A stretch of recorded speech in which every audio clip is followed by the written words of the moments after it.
CCL Piparwar क्षेत्र के Bachra officers club में शनिवार को भारतीय श्रमजीवी पत्रकार संघ की झारखंड राज्य इकाई झारखंड जर्नलिस्ट एसोसिएशन पिपरवार नगर कमेटी द्वारा एक दिवसीय प्रदेश स्तरीय सम्मेलन सह कार्यशाला का आयोजन किया गया। इस कार्यशाला में रांची, हजारीबाग, कोडरमा, चतरा, लातेहार, पलामू, गढ़वा, हजारीबाग एवं पाकुड़ के पत्रकार बड़ी संख्या में शामिल हुए।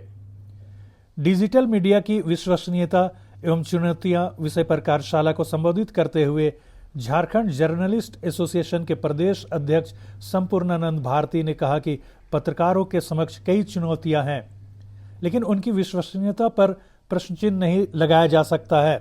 श्री भारती ने कहा कि अब हमें डिजिटल युग में सब कुछ एक फिंगर टिप पर उपलब्ध होता है। ऐसे में डिजिटल मीडिया की भूमिका बहुत ही महत्वपूर्ण है और चुनौतियां से घिरी हुई है।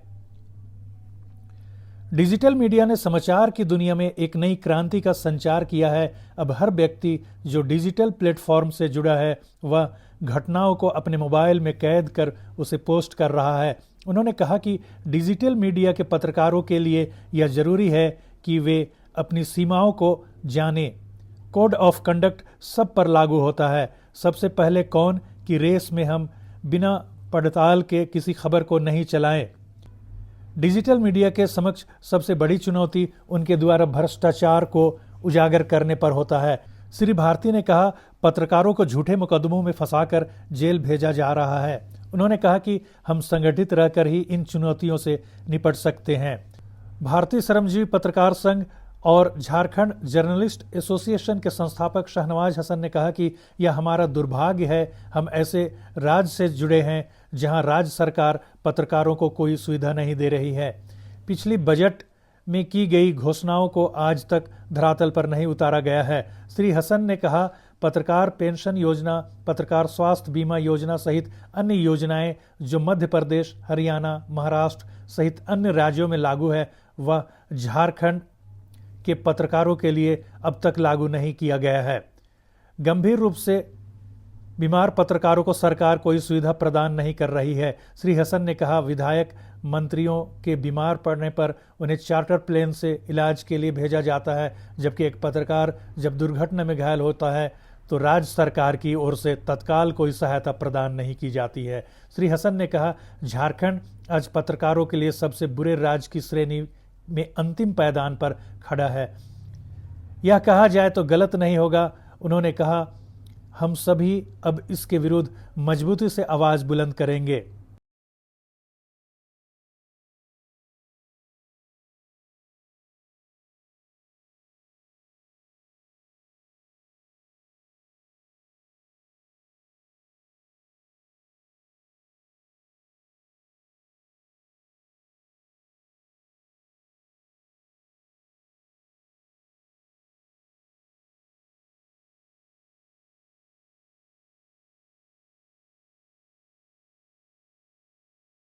कुछ बातें मैं आपके सामने इस विषय से ही रखना चाहता हूं कि डिजिटल मीडिया की विश्वसनीयता एवं चुनौतियां।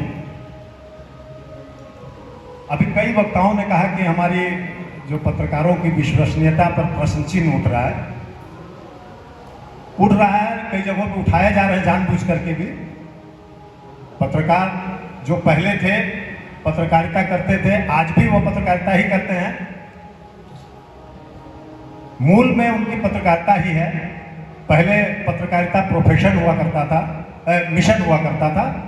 अब धीरे धीरे वो प्रोफेशन का रूप ले लिया है। तो हमें दोनों के बीच तालमेल रखना है। तो अभी वर्तमान में अखबारों की थोड़ी सी चर्चा कर लें। अखबारों के सामने तो चुनौतियां हैं ही, डिजिटल मीडिया के सामने भी चुनौतियां हैं। अखबारों के सामने ये चुनौतियां अभी ये है कि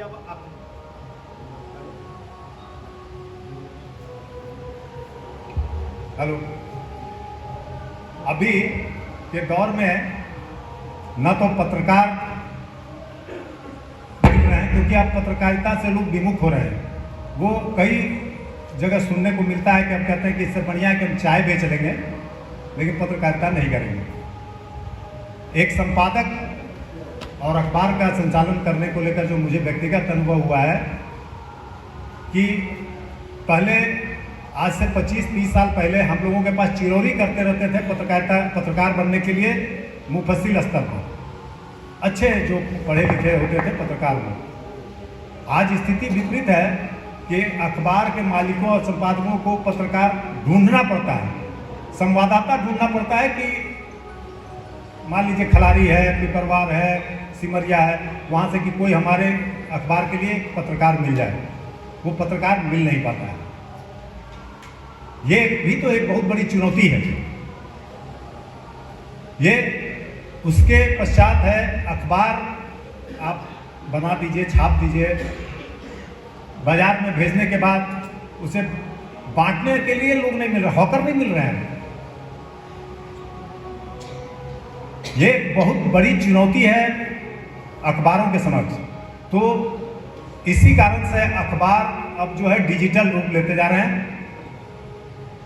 आपके सोकर जगने से पहले आपके मोबाइल पर अखबार पहुंच जाता है, वो भी एक डिजिटल रूप ही है। तो उस अखबार में जो डिजिटल रूप में पहुंचता है और एक जो सोशल मीडिया के माध्यम से जो डिजिटल रूप में आप में पहुंचता है, दोनों में फर्क है। अभी समाचार संप्रेषण या संवाद प्रेषण की हड़बड़ी रहती है सब में। इसके भी दो कारण हैं। कौन सबसे पहले ब्रेकिंग न्यूज देता है, उसमें भी है कि आपके गूगल महाशय हैं जो उस पर भी उनको नंबर देते हैं। नंबर कहने का मतलब है कि आपका व्यूअर्स अगर ज़्यादा है, आपका ये है, तो उस पर भी आपको आय का एक जरिया बनता है। तो स्वाभाविक से है कि जब आप इस क्षेत्र में आ रहे हैं, डिजिटल मीडिया में आ रहे हैं, तो आप चाहते हैं कि हमारे भी व्यूअर्स बढ़े, हमारे भी लोगों तक रीच बढ़े, हमें भी आमदनी बढ़े। तो उस हड़बड़ी में ब्रेकिंग करने के चक्कर में कभी कभी एक्सीडेंट हो जाता है, हमेशा नहीं। कई बार ऐसा ब्रेकिंग भी हुए हैं जो सोच भी नहीं सकते थे आप कैसा हो सकता है, वो भी ब्रेकिंग बना और उसकी इतनी पॉपुलैरिटी हुई।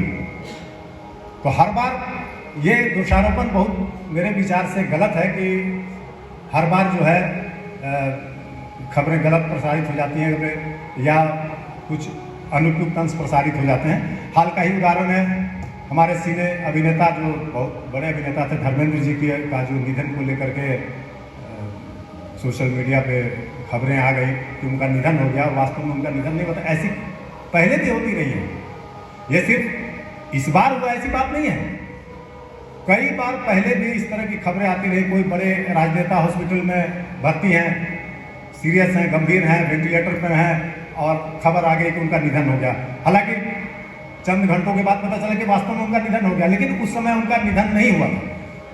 तो संवाददाता क्या हुआ कि डॉक्टर जो उनका इलाज कर रहे थे उनसे बात किया और उन्होंने कहा कि शरीर ने सारा अंग काम करना बंद कर दिया है, अभी ब्रेन डेथ नहीं हुआ है, लेकिन ये मान कर चला गया कि अब उनका निधन हो गया, वो अब नहीं हो सकते हैं जीवित।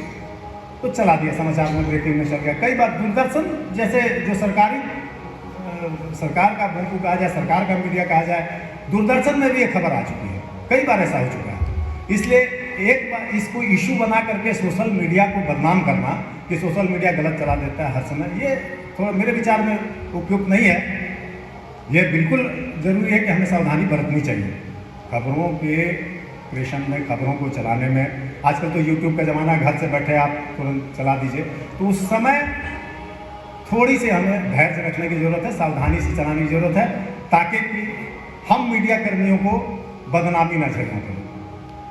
हम लोगों ने पिछले 15 साल से देखा है, जब से संगठन की स्थापना हुई है उसके बाद से लगातार हम पत्रकारों के लिए संघर्ष करते आ रहे हैं सभी साथी। और सरकार किसी की भी रहे, पत्रकारों के लिए कोई भी गंभीर नहीं है। कुछ काम पिछली सरकार में जरूर हुए, लेकिन मैं लगातार आपके झारखंड के मुख्यमंत्री हेमंत सोरेन जी से भी मिलता रहा हूँ, मुख्य सचिव से भी मिला हूँ। कई मुद्दे अभी भी हैं, लंबित हैं, जिनकी मांग हम लोग लंबे समय से कर रहे हैं। पत्रकार पेंशन योजना है, पत्रकार स्वास्थ्य योजना है, पत्रकारों की सुरक्षा से जुड़े मामले हैं। अभी हाल ही में पाकुड़ का एक मामला हमारे संज्ञान में आया है। अब उसकी पूरी जांच तो हम लोगों ने नहीं की है कि उसमें पत्रकार कसूरवार था या नहीं था, लेकिन जिस तरह से जल्दबाजी में एक सीओ ने उसे गिरफ्तार करवा कर जेल भेजा है, ये जांच का विषय है दोनों साइड से। क्योंकि पत्रकार जब किसी सिस्टम में कुछ कमियों का खुलासा करते हैं, खासकर अंचल में आंचलिक पत्रकारों को निशाना बनाया जाता है। और केवल ये झारखंड में नहीं है, आप लोगों ने देखा होगा बस्तर में गया था एनडीटीवी के पत्रकार मनोज चंद्रा की जिस तरह निर्मम हत्या हुई थी, हम लोगों के प्रयास से ही 72 घंटे में बाहुबल थे, बहुत ताकतवर वाले व्यक्ति थे, लेकिन उनकी गिरफ्तारी हम लोगों ने करवाई और मुख्यमंत्री से वार्ता करके मैंने वहाँ 25 लाख उनको उनके परिजनों को दिलवाया था। यहाँ भी ये हुआ है, चतरा में भी हुआ है। चंदन तिवारी की हत्या के बाद हम लोगों ने जो प्रयास किया, उसके बाद ये सारी चीज़ें हुई हैं। लेकिन ये 1, 2, 3 घटनाएं, इससे पत्रकारों की समस्याओं का समाधान नहीं हो रहा है। पत्रकारों को कोई पेंशन नहीं दे रही झारखंड सरकार। हमको लगता है देश का एकमात्र राज्य है जहां पत्रकारों के लिए कुछ भी नहीं है, ना ही पेंशन है, ना ही स्वास्थ्य बीमा है, ना ही सुरक्षा की कोई गारंटी है, ना ही आवास है। और पत्रकारों के लिए सबसे दुर्भाग्यपूर्ण ये है, किसी को बुरा ना लगे, संपादक 1-2 हैं यहाँ साथी बैठे, हमारे संपादकों के साथ अक्सर मीटिंग होती है, मुख्यमंत्री अक्सर बुलाते हैं, IPRD में डायरेक्टर, अक्सर बात होती है। मुझे नहीं लगता है कि कोई भी संपादक इस मुद्दे पर सवाल उठा पाता है। भारती जी उठाते हैं, हमारे चंदन मिश्रा जी नहीं आए, हम लोग उठाए। जब तक आप अपनी आवाज़ को नहीं उठाएंगे, साहेबगंज के पत्रकार साथी हैं, मुख्यमंत्री आपके विधायक हैं, आपके क्षेत्र से आते हैं, मैंने कई बार कहा है वहाँ के पत्रकारों को, क्योंकि वहाँ सबसे बड़ी संख्या हमारे साथ जुड़ी हुई है, लेकिन वो मुख्यमंत्री से नहीं पूछते हैं। आप जब मुख्यमंत्री से मिले तो आपको ये पूछना चाहिए कि भैया आप कब दे रहे हो हमारा पेंशन। ये जो लागू किया गया पेंशन, उसको मुख्यमंत्री ने रोक दिया है।